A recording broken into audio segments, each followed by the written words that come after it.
వాహనదారులకు పెట్రోల్ కంపెనీలు మరోసారి షాక్ ఇచ్చాయి. కాసేపటి క్రితం పెట్రోల్, డీజిల్ ధరల్ని మరోసారి పెంచాయి. ఈసారి లీటర్ పెట్రోల్పై 87 పైసలు, డీజిల్పై 91 పైసలు ధర పెంచాయి కంపెనీలు. సోమవారం అర్ధరాత్రి తర్వాత పెట్రోల్ పంప్ ఆపరేటర్స్కు కొత్త ధరల సమాచారం ఇవ్వగా ఈ ఉదయం అవి కొత్తగా అమల్లోకొచ్చాయి. అయితే పశ్చిమాసియా సంక్షోభం కారణంగా పెట్రోల్, డీజిల్ ధరలు పెరుగుతున్నట్టు తెలుస్తోంది. కొత్త ధరల అమలు తర్వాత హైదరాబాద్లో లీటర్ పెట్రోల్ ధర ₹111.88కు చేరింది. డీజిల్పై లీటర్ ధర ₹98.96గా ఉంది.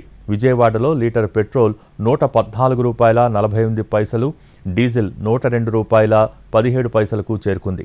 గుంటూరులో లీటర్ పెట్రోల్ రేట్ ₹113.54, డీజిల్ ₹101.24గా ఉంది. ఇక ఢిల్లీలో పెట్రోల్ ధర లీటర్కు ₹98.64కు చేరగా డీజిల్ ధర లీటర్కు ₹91.58గా ఉంది.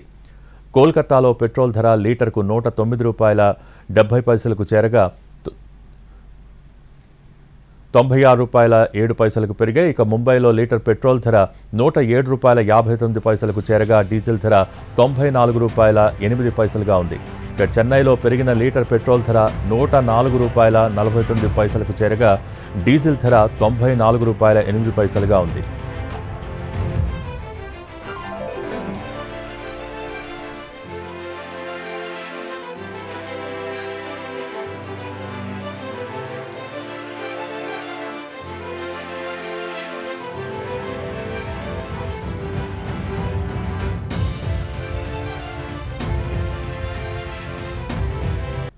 పెట్రోల్, డీజిల్ ధరలు పెరగటానికి ప్రధానంగా అంతర్జాతీయ కారణాలు, దేశీయ పన్నులే కారణంగా తెలుస్తోంది. ఇందులో ముఖ్యమైనది అంతర్జాతీయ మార్కెట్లో ముడి చమురు ధరల పెరుగుదల. పశ్చిమాసియా సంక్షోభంలో ముడి చమురు సలసలా కాగుతోంది. అమెరికా, ఇరాన్ మధ్య యుద్ధ పరిస్థితులు, హర్ముజ్ జలసంధి దిగ్బంధనంతో అంతర్జాతీయ మార్కెట్లో చమురు సరఫరాకు తీవ్ర అంతరాయం కలిగింది. ఫలితంగా అంతర్జాతీయంగా బ్రెంట్ ముడి చమురు ధర రికార్డు స్థాయిలో బ్యారెల్కు $107 వరకు దూసుకెళ్లింది. ఇక పెట్రోల్, డీజిల్ జీఎస్టీ పరిధిలోకి రావు.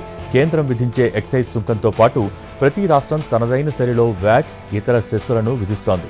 ఫలితంగా ఆ రెండు చమురుపై పడటం వల్ల ప్రజలపై భారీగా భారం పడుతోంది.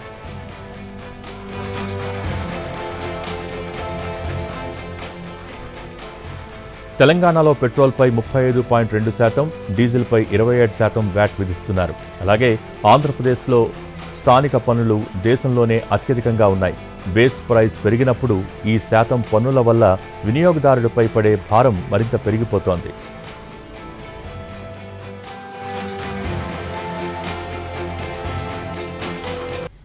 పెట్రోల్, డీజిల్ ధరల నిరంతర పెరుగుదల సామాన్య ప్రజల్ని నేరుగా ప్రభావితం చేస్తోంది. ముఖ్యంగా రోజు వాహనాల్లో ప్రయాణించేవారు, ట్రాన్స్పోర్ట్ బిజినెస్, చిన్న వ్యాపారాలు చేసేవారు ఎక్కువగా ప్రభావితమవుతారు. ఇంధన ధరల పెరుగుదల బస్సు, టాక్సీ, రవాణా ఖర్చులను పెంచుతోంది.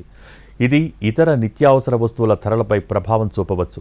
అంతర్జాతీయ ముడిచమురు ధరలు ఇలాగే పెరుగుతూ ఉంటే రాబోయే రోజుల్లో పెట్రోల్, డీజిల్ ధరలు మరింత పెరగవచ్చని నిపుణులు హెచ్చరిస్తున్నారు. ఇది ద్రవ్యోల్బణం పెరుగుదలకు కూడా దారితీస్తుందని అంచనా. పశ్చిమాసియాలో కొనసాగుతున్న సంఘర్షణ ప్రపంచ ముడిచమురు సరఫరాలను ప్రభావితం చేస్తోంది. దీనివల్ల అంతర్జాతీయ చమురు ధరల్లో హెచ్చుతగ్గులు ఏర్పడుతున్నాయి. భారతదేశం తన చమురు అవసరాల్లో గణనీయమైన భాగాన్ని విదేశాల నుండి దిగుమతి చేసుకుంటోంది. కాబట్టి ప్రపంచ మార్కెట్లోని మార్పులు దేశంలోని ఇంధన ధరలను నేరుగా ప్రభావితం చేస్తాయి.